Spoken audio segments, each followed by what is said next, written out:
Before this hearing even begins, the judge issues a warning: be careful on your answer.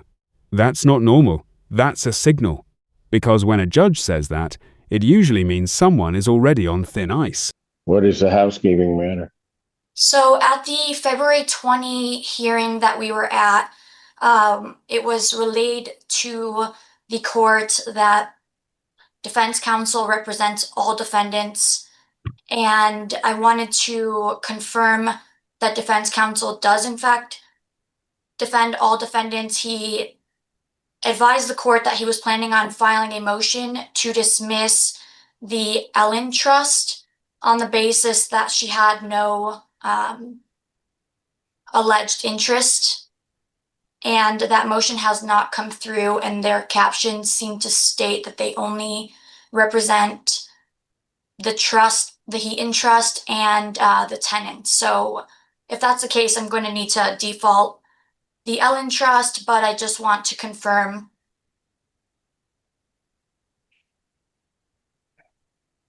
We filed an appearance on behalf of the James Heaton Trust and tenant only. It is still our position that the other trust has no ownership interest in the unit that's in question.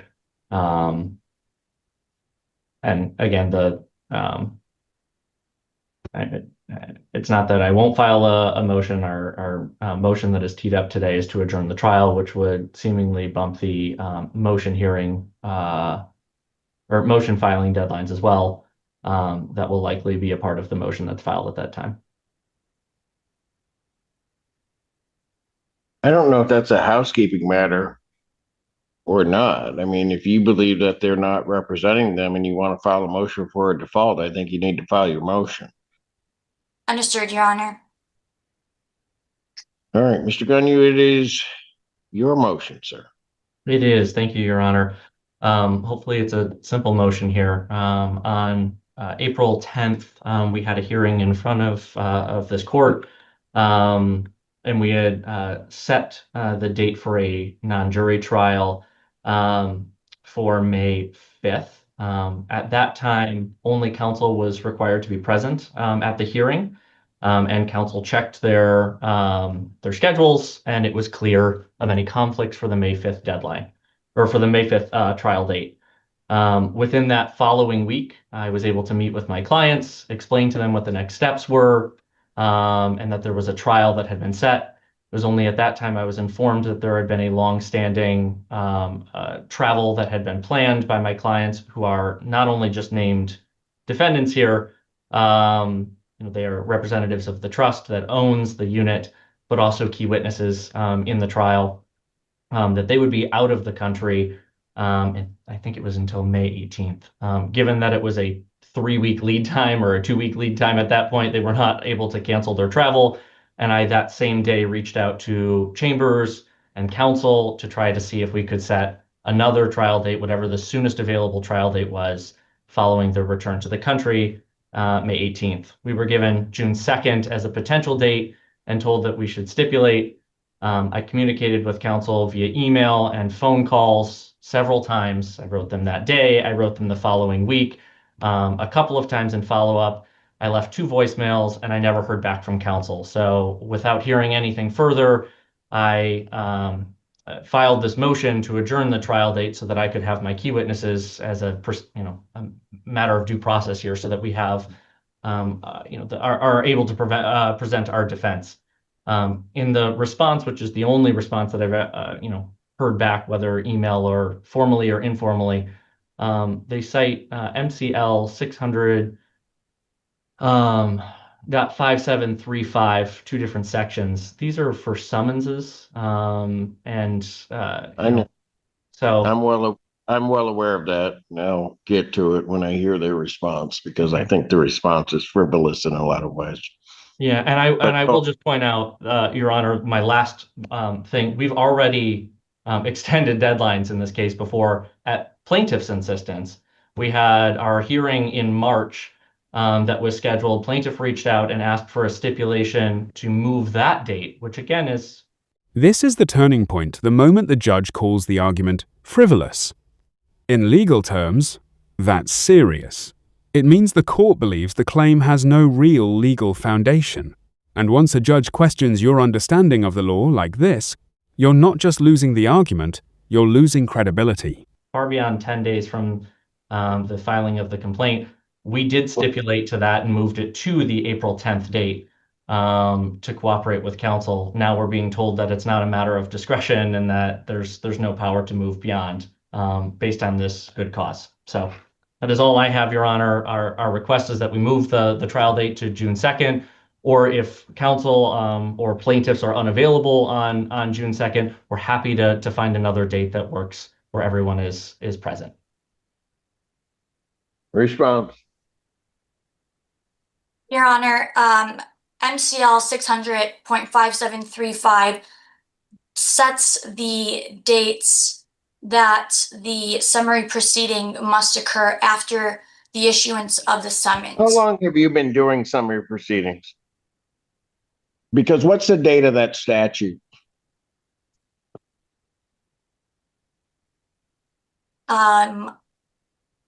It's been effective since, it's at least amended since 2004. Correct. And in 2020, particularly Supreme Court Administrative Order 2020-17 changed that, correct? I would need to verify, Your Honor. Yeah, you should have looked at that before you filed this response. Go ahead. Your Honor, we largely rely on our response to the defendant's motion. Yeah, but I've got questions regarding the response because what you put in the response, it seems to me to be frivolous regarding an argument for a motion to adjourn the trial date. You're indicating that the court doesn't have discretion, that there's got to be a hearing without any analysis of the original statute that provides for service and a hearing date from within the 3 to 10 day range. But that's when trials weren't held in the manner that they're held right now.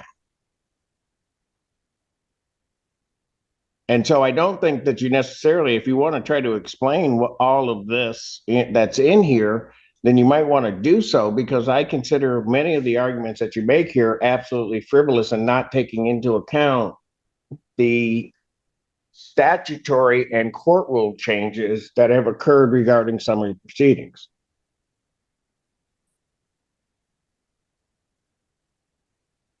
Respectfully, Your Honor, again, our position is that the statute places a limitation on the adjournments and Give me the court rule, by the way.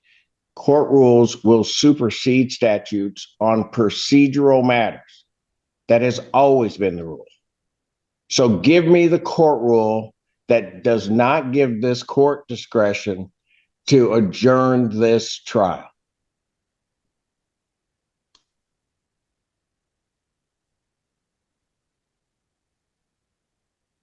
I mean, Your Honor, under MCR 2.001, the court rule yields to the statute. On procedural matters? The language in 2.001 specifically states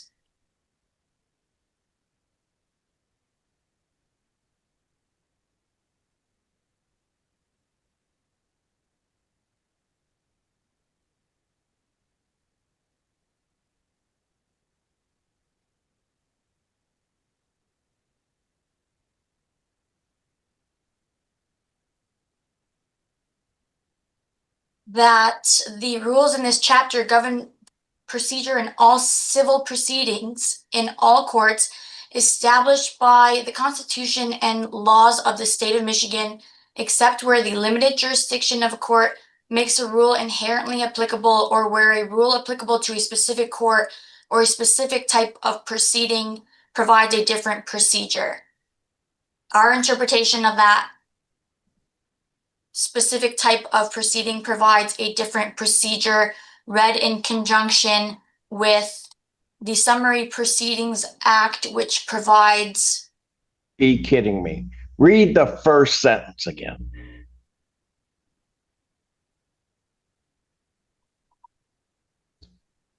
The rules in this chapter govern proceedings in all civil proceedings in all courts established by the Constitution and laws of the state of Michigan.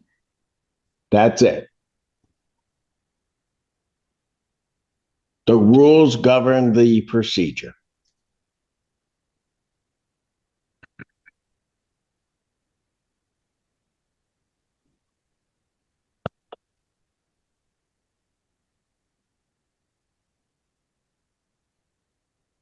So why didn't you, and also the rules do require where somebody reaches out to the opposing side that there is to be some type of either concurrent or not concurrent in a motion that's filed or a request. So why didn't your office respond to defense counsel's request? I'm not saying what the response has to be, but the very fact you didn't respond. Yes, Your Honor. So while Mr. Gagne, and I apologize if I misstated that, when he called me, I was in a client meeting, and then the email had already come in that he was moving to adjourn it. And so I didn't have the time to give him a call back and explicitly. And here's the real takeaway. This wasn't just about delaying a trial.